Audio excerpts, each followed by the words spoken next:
313 پورے ہیں موجود اور وہ پکار کرتے ہیں ہر جمعے کو 313 آپ کے ساتھ ہوں گے جس وقت آپ ظہور فرمائیں گے، اور خانہ کعبہ سے جب آپ روانہ ہوں گے تو 10,000 کا لشکر ہوگا۔ اب وہ اللہ آپ سب کو زیارت کرائے، اور جن لوگوں نے زیارت کی ہے دل رضا بھی گئے ہیں، سامنے کا گھر دیکھا ہے تو نہایت شاندار گھر ہے وہ دراصل مکان ہے، بہت اچھا بنا ہوا ہے، اسی کے اندر روضہ ہے۔ یہ امام علی نقی علیہ السلام کا مکان ہے، اسی میں امام حسن عسکری علیہ السلام رہے، 10ویں امام 11ویں امام کا یہ مکان ہے، اور بہت چاروں طرف صحن ہے بڑا، 4 دیواری، دروازہ بہت شاندار۔ پھر اسی میں سرداب ہے۔ عراق کے مکانوں میں گرمی کی وجہ سے تہہ خانہ بناتے ہیں نیچے، تو گرمی اتنی شدت کی ہوتی ہے تو پھر تہہ خانے میں چلے جاتے ہیں گرمیوں کے دن، اسی کو سرداب کہتے ہیں، وہاں نماز پڑھتے ہیں۔ اور یہ وہی سرداب ہے کہ جس میں طاق بنا ہے، جس میں زیارت ناہیہ امام نے لکھ کر رکھ دی تھی، اور اس پہ امام کے دستخط تھے، اور وہیں سے امام کے خطوط بھی علماء کرام کو ملتے رہے، جیسے شیخ مفید کو بھی خط ملا اور اس میں انہوں نے لکھا، امام زمانہ نے شیخ مفید کو، کہ ہمارے چاہنے والوں کو یہ اطمینان دلاؤ کہ ہر آن میری نظر میں تم رہتے ہو، ایک ایک چہرہ، اور ہماری ذمہ داری ہے تمہارا تحفظ۔ اور اس میں امام لکھتے ہیں کہ جب تمہاری اجتماعی طاقت پر کوئی پلان بنتا ہے، سازش ہوتی ہے تمہارے خلاف کہ اس آبادی پہ حملہ ہو یا مارا جائے، تو ہم ان کی شیطانی جو فکر ہوتی ہے اس ترکیب کو پلٹ دیتے ہیں، اس کام کو پلٹ دیتے ہیں۔ اور ہر ملک پہ ہماری نظر ہے، جس ملک میں بھی تمہاری دشمنی پیدا ہوتی ہے تو ہم ان کے ذہن کو الٹ دیتے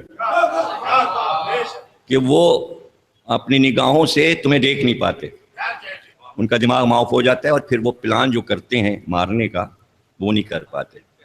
پھر دلیل دیتے ہیں امام، کہتے ہیں کہ اتنے دشمن ہیں زمانے والے تمہارے کہ روئے زمین پر وہ تمہارا نام نہ رہنے دیتے، ایک ہستی بھی تمہاری نہ بچتی، اتنے مضبوط ہیں وہ۔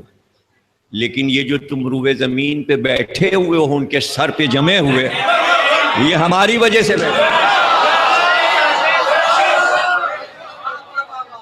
تو یہ جو طاقت اور قوت ہے کہ ہم اپنے کو منوا کے بیٹھے ہیں، یہ امام زمانہ نے ہمیں بٹھایا ہوا، اور ہمیں کامل یقین ہے کہ ہم ان کی پشت پناہی پر بیٹھے ہوئے ہیں، اور فیصلہ وہیں سے ہوتا ہے، تحفظ وہیں سے ہوتا ہے، اور وہیں سے خبریں آتی ہیں کہ اب کیا کہنا۔ غیر وادی خضرا کے پیغامبر کے ہم کچھ نہیں کہتے، کہیں سے فضا میں جملے آ جاتے ہیں، تو جب آپ بولتے ہیں تو آپ کی زبان پر بھی وہ جملے جاری ہو، چاہے دوست احباب سے ہی بحث کیوں نہ کریں۔ تو حق بات جو زبان سے نکلتی ہے یہ بغیر علم حاصل کیے نہیں ہو سکتی دنیاوی اعتبار سے، لیکن بغیر کسی صدر الفاضل اور اجتہاد کے پڑھے آپ کا دلیل دے دینا اس بات کی دلیل ہے کہ امام زمانہ نے فضا میں پیغام بھیجا۔ تو اللہ اس مکان کی زیارت کرائے۔ تو روضہ بعد میں بنا، جب 2 امام شہید ہوئے تو بیچ صحن میں قبر بنی، اور ابو سامرے کا روضہ کہلاتا ہے، لیکن وہ پورا مکان ہے، اور اسی مکان میں ہمارے امام کی پرورش ہوئی۔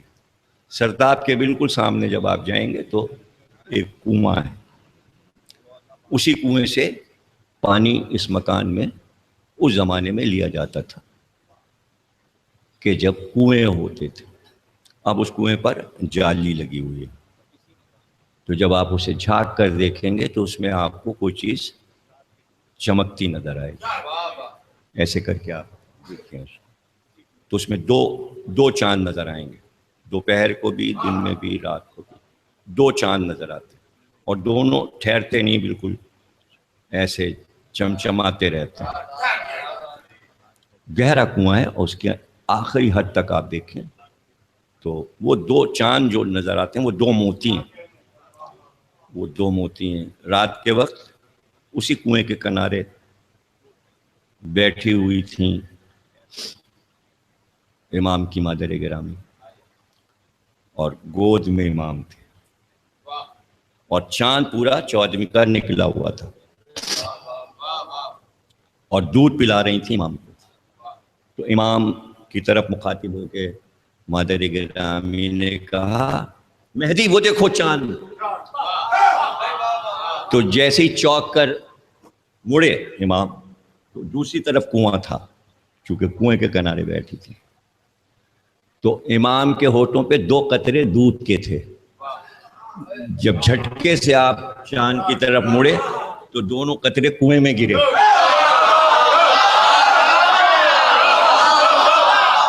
اب وہ 2 موتی بن گئے ہیں چاند جیسے, جو کنویں میں جھلملاتے رہتے.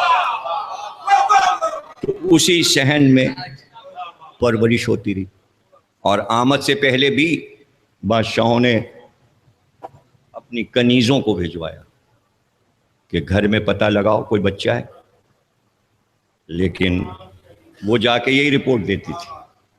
اس لیے کہ جب فرعون کو پتہ چل گیا کہ موسیٰ آنے والے ہیں تو وہ دائیوں کو ہر گھر میں بھیجتا تھا, اپنی عورتوں کو, کہ ہر گھر میں جا کے دیکھو کسی عورت کے یہاں بچہ تو نہیں ہونے والا. تو وہ آ کے رپورٹ دیا کرتی تھی, اور اگر کہیں پتہ ہوتا تھا تو پیٹ چاک کروا کے فرعون بچے کو نکال کے مار دیتا تھا. اور 40,000 بچے فرعون نے مصر میں مارے کہ موسیٰ نہ پیدا ہونے پائے, لیکن موسیٰ ہو کے رہے اور اسی مصر میں ہو کے رہے, حکومت میں ہو کے رہے. اور کوئی دائی حضرت موسیٰ کی والدہ کو پہچان نہ سکی, اس لیے کہ حضرت عیسیٰ کی آمد سے پہلے بھی اور حضرت موسیٰ کی آمد سے بھی پہلے نبوت کی یہ شان ہے کہ جس طرح عام لوگوں کے یہاں بچے کی ولادت کا پتہ ماں کے شکم سے چلتا ہے, نبوت کے یہاں یہ سسٹم ہی نہیں, یہ سسٹم نہیں ہے. تو بہت سے لوگ جو غلط لکھ دیتے ہیں یہ ان کی نادانی ہے, جب تک کہ اس علم کو نہ پڑھیں. یاد رکھیے نبی اور امام کی ولادت کا تعلق پیشانی سے ہوتا ہے. امام کبھی نچلے حصے سے نہیں آئے گا, بلندی سے آئے گا, بلندی. اور وہ ایک نور ہوتا ہے جسے اللہ پیشانی سے جدا کرتا ہے. جیسے ہی وہ نور کا حیولہ جدا ہوتا ہے سیدھے وہ سجدے میں جاتا ہے. جیسے ہی سجدے سے اٹھتا ہے تو وہ پھر امام ہوتا ہے یا پیغمبر.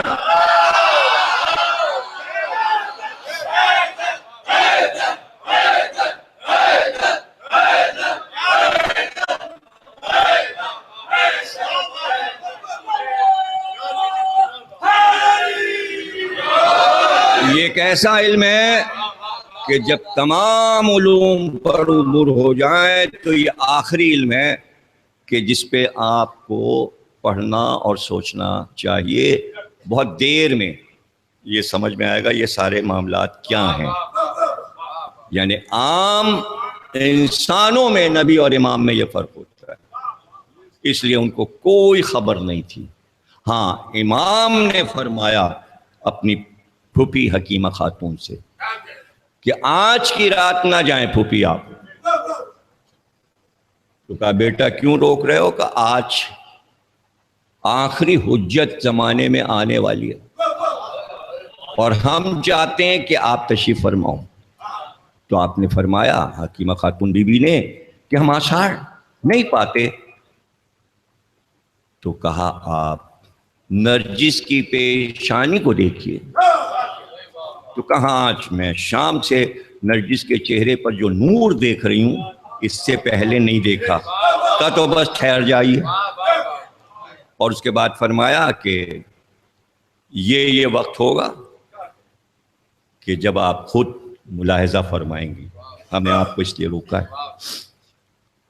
تو رات آدھی آئی تو اب جناب حکیمہ خاتون نے ہی جو امام زادی ہیں اور امام کی بہن ہیں اور امام کی پھوپھی ہیں اور امام کی دادی، وہ فرماتی ہیں کہ میرے اور نرجس کے درمیان میں ایک پردہ ہوا. جبکہ سیدانی بھی ہیں امام زادی. ایک پردہ ہوا اور میں پریشان ہوئی اور میں فوراً آئی اپنے بیٹے کے پاس اور آ کر میں نے کہا حسن عسکری نرجس نظر نہیں آتی. کہ جیسے ہی آپ واپس آئیں گی کمرے میں حجرے میں پھر واپس آئیں گی تو آپ کو سب نظر آ جائے گا. اور بس واپس آئی ہیں، پردہ ہٹا ہے اور بچے کو سجدے میں دیکھا، تلاوت قرآن پاک کرتے ہوئے سنا، اور پھر یہ دیکھا کہ کچھ سفید پرندے آئے اور انہوں نے بچے کو اپنے گھیرے میں لیا اور پھر پروں پہ اٹھایا اور پرواز کرے. پھر واپس آئیں اور امام سے فرمایا کہ ایسا ایسا واقعہ ہوا ہے. کہ ابھی جب آپ واپس جائیں گی حجرے میں تب تک وہ آ چکے ہوں گے، اس لیے کہ ان کو فرشتے عرش پہ لے گئے ہیں. بھئی نبوت کی معراج تو مشہور ہے نا، امامت کو روز معراج ہوتی ہے.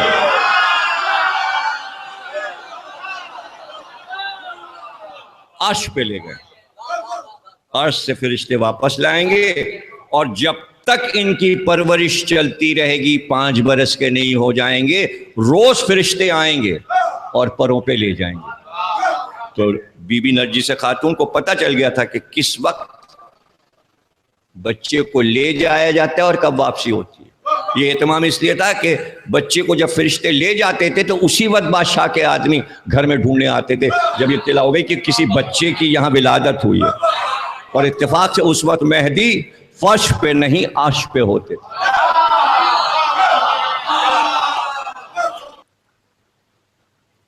تو وہ صحابی جو بہت قریب ہیں، جن کو علم ہو چکا ہے کہ فرزند کو گود میں لیے بیٹھیں اور ان کے دل میں خواہش پیدا ہوتی کاش میں دیکھ سکوں، تو ان کی خواہش کو امام پوری کر دیتے. دل میں جو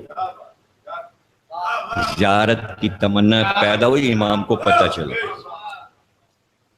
تو جبریل امین نے ایک انار، سرخ رنگ کا انار جنت سے لا کے امام کو دیا. اس میں چاروں طرف طرح طرح کے جنت کے نگینے جڑے تھے جو شعائیں دیتے تھے. وہ امام ہر وقت اپنے ہاتھ میں رکھتے تھے اور جب امام کو کوئی کام کرنا ہوتا تھا 11ویں امام کو تو اس انار کو گیند کی طرح لڑکا دیتے تھے تو 12ویں گٹھنیوں چلتے ہوئے اس کی طرف جاتے. تو ادھر صحابی کے دل میں تمنا پیدا ہوئی کاش میں 12ویں کو دیکھتا. امام نے وہ گیند پردے سے باہر پھینکی. وہ گیند جو انار کی ہے جواہرات سے بنی، جس سے آپ گیند کے علاوہ اور کیا کہیں، تاریخ میں انار ہی لکھا ہے، بریکٹ میں گیند لکھا ہے، بچے کے کھیلنے کی چیز. اسے لڑکایا، وہ پردے سے باہر آئی اور ایک بچہ گھٹنیوں چلتا وہ آیا. اس نے انار اٹھایا اور واپس ہوا اور زیارت کرنے والے نے زیارت کی.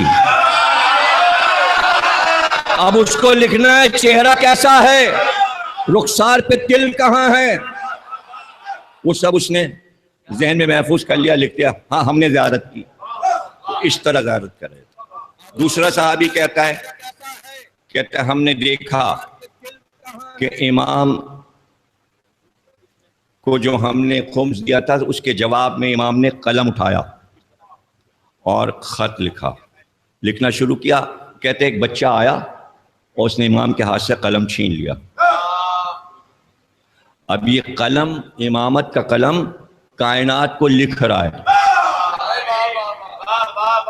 قدرت نے چاہا کہ وہ قلم جو کائنات کی تقدیر لکھتا ہے وہ ایک بار مہدی کا کھلونا بنے. ارے یہ سب کیا ہے؟ اس کا کیا مطلب ہے؟ ہم نے تمہارے لیے بنایا. آپ نے حدیثیں کسے ہی نہیں پڑھی. آپ سمجھتے ہیں بڑی قیمتی چیزیں ہیں آفتاب اور ماتاب، یہ دنیا یہ کچھ بھی نہیں ہے. اپنے محبوب کی خوشنودی کے لیے تم سیر کرو، دیکھ دیکھ کے خوش ہو. یہ ستارے کیا ہیں؟ ارے دنیا کو دنیا کے بندوں نے کھیل بنایا ہوا ہے. ابو سفیان نے اپنے بیٹوں سے کہا تھا خلافت کو گیند بنا لو، تو خلفاء نے گیند بنا کے اسلام کو کھیلا. تو کائنات کیا ہے ان کے سامنے؟ ایک ہتھیلی پہ علی نے کہا یہ ہتھیلی ہے، اس پہ پوری کائنات. یہ دیکھ رہا ہوں، مٹھی بند کر دوں تو کائنات بجھ جائے، کھول دوں تو جاگ جائے.